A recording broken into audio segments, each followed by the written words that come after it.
Saludos usuarios y bienvenidos a un nuevo vídeo en el que vamos a tratar las novedades laborales derivadas del Real Decreto Ley 24/2020 de 26 de junio. Concretamente en este contenido vamos a tratar todo lo relacionado sobre los ERTE y haremos un análisis completo del título primero del Real Decreto Ley 24/2020, haciendo especial hincapié en los artículos 1, 2 y 3 y mencionando el contenido de los artículos 5, 6 y 7 de este Real Decreto. Y muy importante, también trataremos por separado las nuevas exoneraciones reguladas en el artículo 4 de este título primero y teniendo en cuenta la disposición adicional primera del Real Decreto Ley 24/2020 que regula los ERTEs de fuerza mayor o los denominados ahora ERTE de transición. Vamos a ver estos puntos por separado y vamos a hacer un análisis completo de todo el contenido que nos trae este título primero del Real Decreto Ley. Comenzando con el análisis del título primero del Real Decreto Ley 24/2020, muy importante, todos los artículos de este título van a ser tratados de forma individual. Para hacer nuestro análisis vamos a apoyarnos en la publicación en el BOE. Directamente en el BOE, en el Real Decreto Ley 24/2020, vamos a desplazarnos en este caso al artículo primero. Tenemos lo siguiente: hablamos de expedientes de regulación temporal de empleo basados en las causas recogidas en el artículo 22 del Real Decreto Ley 8/2020, es decir, los llamados ERTEs por fuerza mayor. De este artículo 1 podemos sacar las siguientes conclusiones. En primer lugar, se prorrogan los ERTEs por fuerza mayor hasta el 30 de septiembre de 2020 y se deberán reincorporar a trabajadores en la medida necesaria para el desarrollo de la actividad. Muy importante, en su punto 2, se deberá comunicar la renuncia en el plazo de 15 días desde la fecha de efectos de aquella. Muy importante, trataremos el tema de la renuncia en un contenido por separado para poder aportar nuestra visión sobre la renuncia a los ERTEs. Y además se deberá de comunicar de forma previa al SEPE las variaciones respecto a la solicitud colectiva inicial de las prestaciones, es decir, todos estos procedimientos que tiene regulado el SEPE de comunicar el Excel morado de solicitud colectiva inicial de prestaciones, el Excel naranja para el tema de hacer baja de prestaciones y así sucesivamente conforme vaya siendo necesario. Muy importante, lo que viene a decir este artículo es que estas variaciones respecto a esa solicitud colectiva inicial deberán ser previas. Y por otro lado, no se podrán realizar horas extraordinarias, externalizar servicios, ni concertarse nuevas contrataciones, ya sean directas o indirectas, durante la aplicación del ERTE por fuerza mayor. Pero muy importante, hay una excepción, y es que se permite la contratación si por motivos de formación, capacidades o alguna razón debidamente justificada, los trabajadores en ERTE no pudieran desempeñar dicha actividad. Y muy importante, en el caso de concertar estas contrataciones, este hecho deberá ser informado a la representación legal de los trabajadores. Respecto al artículo 2 podemos sacar la siguiente conclusión. Vamos a desplazarnos al artículo 2 para tenerlo en pantalla. Muy importante, el artículo 2 habla de los procedimientos de suspensión y de reducción de jornada por causas ETOP, es decir, económicas, técnicas, organizativas y de producción. Respecto al artículo 2 podemos sacar las siguientes conclusiones. En primer lugar, todos los ERTEs ETOP derivados del COVID-19 iniciados tras la entrada en vigor de este Real Decreto Ley, es decir, iniciados tras el 27 de junio de 2020 y hasta el 30 de septiembre de 2020, le resultará de aplicación el artículo 23 del Real Decreto Ley 8/2020 de 17 de marzo. Este es el Real Decreto Ley y este artículo en concreto el que regula los ERTEs ETOP derivados del COVID-19, ¿vale? Se le aplicará todo lo establecido en este artículo, es decir, todo lo establecido en este artículo 2. La tramitación de estos expedientes puede iniciarse mientras esté vigente un ERTE por fuerza mayor, es decir, si hablamos de una empresa que tuviera un ERTE por fuerza mayor y digamos que ahora la causa de ese ERTE ya no es una causa de fuerza mayor, sino más bien una causa económica, técnica o organizativa de producción, en el caso de que la empresa opte por empezar a gestionar un ERTE de esta naturaleza, estos ERTEs pueden iniciarse mientras esté vigente uno de fuerza mayor, si es que lo tiene esta empresa. En el punto 3 destacamos que cuando el ERTE por ETOP se inicia tras la finalización de un ERTE por fuerza mayor, la fecha de efectos de este ERTE ETOP retrotraerá sus efectos a la fecha de finalización del ERTE por fuerza mayor, es decir, no dejando ningún lapso de tiempo entre la aplicación del ERTE por fuerza mayor y el ERTE por causas económicas, técnicas, organizativas o de producción. Muy importante en su punto cuarto, lo que sacamos es que todos los ERTEs vigentes a la fecha de entrada del Real Decreto Ley seguirán siendo aplicables en los términos previstos en la comunicación final de la empresa hasta el último término referido de la misma, es decir, todos los ERTEs por ETOP se han comunicado con una fecha de fin concreta y específica. Es decir, a diferencia de los ERTEs por fuerza mayor que automáticamente se prorrogan hasta el 30 de septiembre de 2020, todos aquellos ERTEs ETOP que estuvieran vigentes cuando entró en vigor este Real Decreto Ley no se prorrogan en su fecha de fin, sino que mantendrán la duración que la empresa manifestó en el momento de solicitar este ERTE. En el caso de que la empresa en cuestión quisiera mantener este ERTE que ha presentado con una fecha de finalización clara y concreta, deberá pedir un ERTE nuevo, no se prorrogan, ¿de acuerdo? Esto es lo que se deduce del artículo 2.4. Los ERTEs vigentes a la entrada en vigor de este Real Decreto Ley no se prorrogan, sino que mantienen los términos previstos y establecidos por la comunicación final de la empresa. Si la empresa estableció que este ERTE durara hasta el 30 de junio, quiere decir que el ERTE finaliza el 30 de junio y no hay posibilidad de prórroga alguna. Se debería de pedir un nuevo ERTE en este caso. Y respecto al 2.5, muy importante, la redacción de este artículo es exactamente idéntica al 1.3, es decir, en este caso adaptado a los ERTEs por ETOP, no podrán realizarse horas extraordinarias, externalizar servicios, ni concertarse nuevas contrataciones directas o indirectas durante la aplicación de este ERTE por ETOP, pero la misma cláusula que existe en el 1.3 para los de fuerza mayor, se permite la contratación si por motivos de formación, capacidades o por razones debidamente justificadas, los trabajadores en ERTE no pudieran desempeñar dicha actividad. Y muy importante, al igual que sucede en el 1.3 con los de fuerza mayor, también en el 2.5 para los ERTEs por ETOP, este hecho deberá ser informado a la representación legal de los trabajadores. Continuando con nuestro análisis, vamos a continuar ahora con el artículo 3 de medidas extraordinarias en materia de protección por desempleo. Este artículo 3 básicamente lo que hace es regular cómo van a ser todas las comunicaciones que hay que realizar cara al Servicio Público de Empleo, cara al SEPE. De este artículo 3 sacamos en conclusión lo siguiente. En su primer apartado, todas las medidas de protección por desempleo previstas en los apartados del 1 al 5 del artículo 25 del Real Decreto Ley 8/2020 se prorrogan hasta el 30 de septiembre de 2020 para todas aquellas personas afectadas por un ERTE por fuerza mayor, un ERTE ETOP derivado del COVID-19 y un ERTE por fuerza mayor derivado de nuevas imposiciones. Este ERTE, lo veremos más adelante, está regulado en la disposición adicional primera en su apartado 2.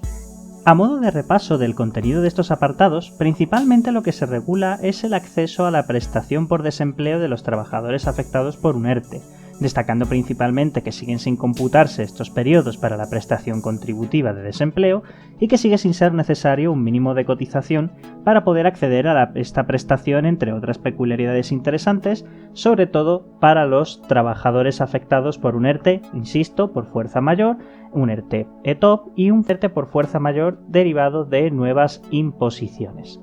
Muy importante, en este mismo artículo, las medidas extraordinarias en materia de protección por desempleo, también para los fijos discontinuos y para los fijos periódicos, se prorrogarán, serán aplicables hasta el 31 de diciembre de 2020. Además, el SEPE prorrogará hasta el 30 de septiembre de 2020 la duración máxima de los derechos reconocidos respecto a las prestaciones por desempleo por ERTEs por fuerza mayor y ETOP derivados del COVID-19, cuya fecha de inicio haya sido anterior a la entrada en vigor de este presente Real Decreto Ley. Es decir, se prorrogan todos los efectos económicos de estas prestaciones ya reconocidas. Las empresas que renuncien a un ERTE totalmente o desafecten trabajadores deberán de comunicar en este caso a la entidad gestora, al SEPE, de la baja de estas prestaciones de aquellas personas que dejen de estar afectadas por medidas de suspensión o de reducción con carácter previo a su efectividad. Es decir, lo que viene a decir el 3.2 es que todas aquellas variaciones respecto a la prestación por desempleo tendrán que ser informados de forma previa. Respecto al artículo 3.3, en los ERTEs ETOP derivados del COVID-19 en los que la fecha de la decisión empresarial se comunica a la autoridad laboral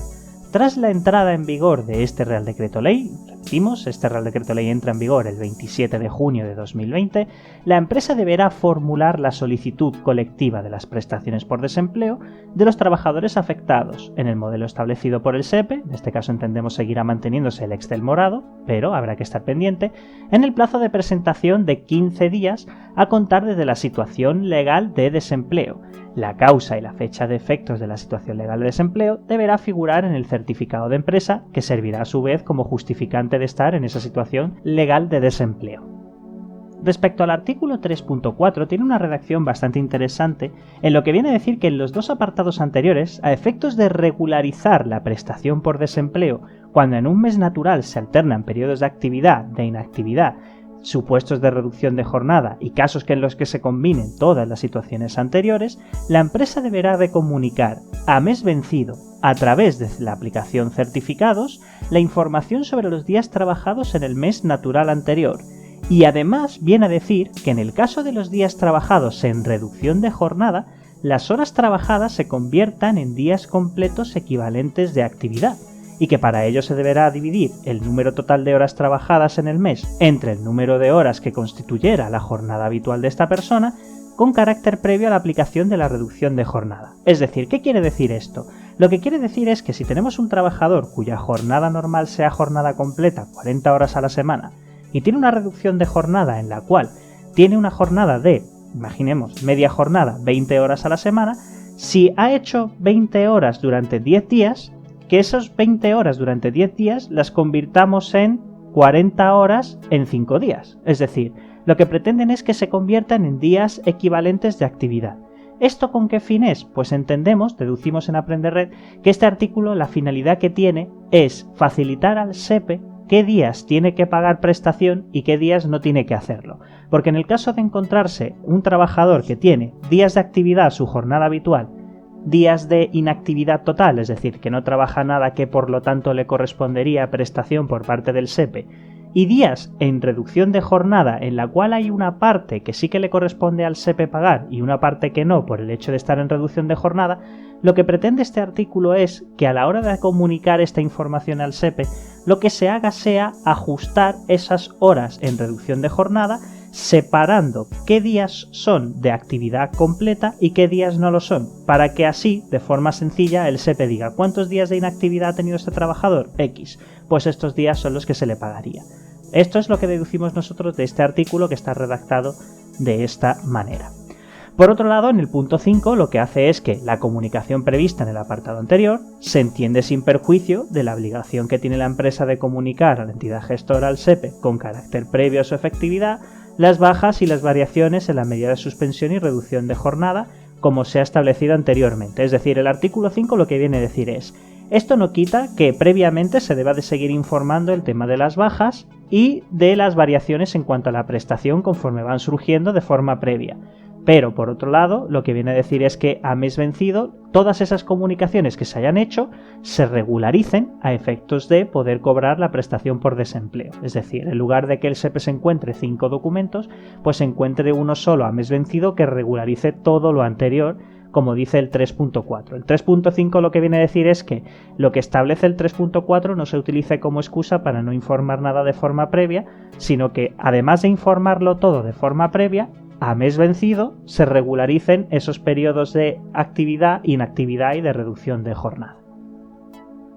Bien, una vez hemos hecho un análisis bastante completo de los artículos 1, 2 y 3, el artículo 4 lo vamos a ver ahora con un mayor detenimiento, que es el artículo que contiene todas las exoneraciones de cuotas para los ERTEs por fuerza mayor, ahora llamados de transición, los ERTEs de fuerza mayor parcial y los ERTEs ETOP derivados del COVID-19. Antes de ver todo esto, vamos a detenernos en los artículos 5, 6 y 7 de este Real Decreto Ley, el cual vamos a mencionar un poco por encima y dicen lo siguiente. El artículo 5 habla sobre todo de los límites relacionados con repartos de dividendos y transparencia fiscal, es decir, habla de aquellas empresas que cuenten con sede en países calificados como paraísos fiscales, en los que no podrán acogerse a las medidas de regulación de empleo de los artículos 1 y 2. Además, también menciona de que todas aquellas sociedades mercantiles y personas jurídicas que se cojan este tipo de expedientes de regulación temporal de empleo verán limitada la aplicación de reparto de dividendos y demás, También establece una serie de medidas y excepciones. Por ejemplo, esta limitación de reparto de dividendos no será de aplicación para aquellas entidades que a 29 de febrero de 2020 tuvieran menos de 50 trabajadores o asimiladas a las mismas. Respecto al artículo 6, que es la cláusula de salvaguarda del empleo, esta cláusula también la consideramos importante. Lo que viene a decir es que se prorrogan los efectos del compromiso de mantenimiento de empleo que ya se reguló en el Real Decreto Ley 8/2020, y además para las empresas que se beneficien por primera vez de estas medidas extraordinarias previstas en materia de cotizaciones, ¿vale?, a partir de la entrada en vigor de este Real Decreto Ley, el plazo de 6 meses del cumplimiento que se refiere a este precepto comienza a computarse desde la entrada en vigor del Real Decreto Ley, es decir, estos 6 meses de compromiso de mantenimiento de empleo empiezan a contar desde el 27 de junio de 2020. Y muy importante también el artículo 7, que prorroga los artículos 2 y 5 del Real Decreto Ley 9/2020. Muy importante recordar que estos artículos 2 y 5 lo que vienen a regular es, por un lado, la imposibilidad de despedir por causas objetivas derivadas de causas establecidas en los artículos 22 y 23 del Real Decreto Ley 8/2020, es decir, se prohíbe el despido por causas económicas, técnicas, organizativas o de producción derivados del COVID-19, y muy importante el artículo 5, que regula la interrupción del cómputo de la duración máxima de los contratos temporales. Estos artículos 2 y 5 quedan automáticamente prorrogados hasta la duración de estos expedientes por regulación de empleo. Y bien, ¿cuáles son los nuevos porcentajes de exención de cotizaciones? Estos porcentajes están regulados en el artículo 4 y en la disposición adicional primera del Real Decreto Ley 24/2020.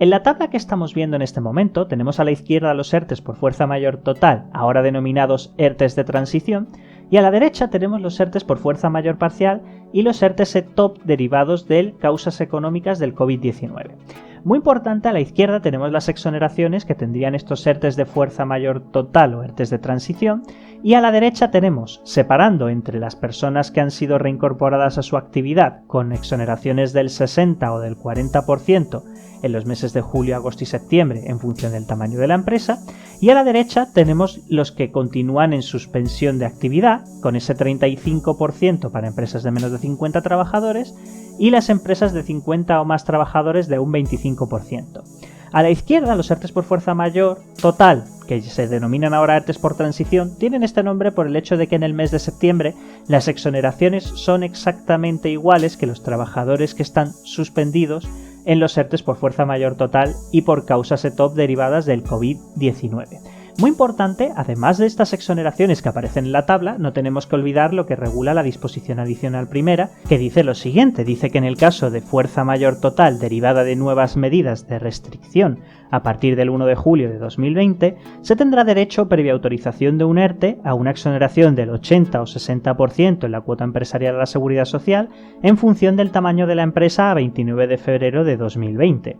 Además, viene a decir que las exenciones por nuevas medidas de restricción serán incompatibles con las medidas que hay en la tabla, es decir, las exclusiones que regula el artículo 4, siéndole de aplicación todo lo demás establecido en este artículo 4, menos las exenciones.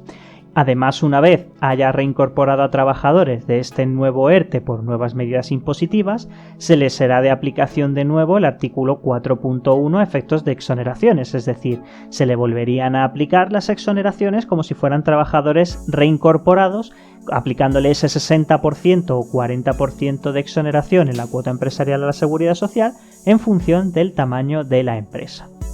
Y muy importante, concluyendo ya con este análisis del artículo 4 del Real Decreto Ley 24/2020, me gustaría resaltar la redacción del artículo 4.3 en dos párrafos muy concretos. El primero de ellos es este párrafo que dice que la renuncia expresa al expediente de regulación de empleo presentada ante la autoridad laboral determina la finalización de estas exenciones desde la fecha de efectos de la renuncia. Es decir, en el momento en el que se renuncia al ERTE, se renuncian a las exoneraciones. Esto era algo que se podría deducir del Boletín de Noticias Red 14/2020, pero ahora en el Real Decreto 24/2020 se refleja de forma expresa. En el momento en el que se renuncia al ERTE o se comunica renuncia al ERTE a la autoridad laboral, se finalizan el derecho a la exención de cotizaciones. Y muy importante también el párrafo siguiente, viene a decir que, además de la comunicación de las declaraciones responsables, la renuncia al expediente de regulación de empleo de la que habla este artículo se deberá realizar a través del sistema red. Este proceso es totalmente nuevo, es decir, todas aquellas empresas que tenían ERTEs a lo largo del mes de mayo y junio y hayan renunciado, no han podido comunicar esta renuncia a través del sistema red porque no era posible. Este Real Decreto Ley establece este nuevo procedimiento. Seguramente en los próximos días salga un nuevo boletín de Noticias Red que explique cómo tramitar o cómo comunicar esta renuncia a través del sistema red de la Seguridad Social. Bien, con esto concluye nuestro análisis de la parte correspondiente a los ERTEs regulados en el Real Decreto Ley 24/2020 de 26 de junio. También haremos este mismo análisis con el título segundo respecto a los trabajadores autónomos. Muchas gracias y nos vemos en el siguiente vídeo.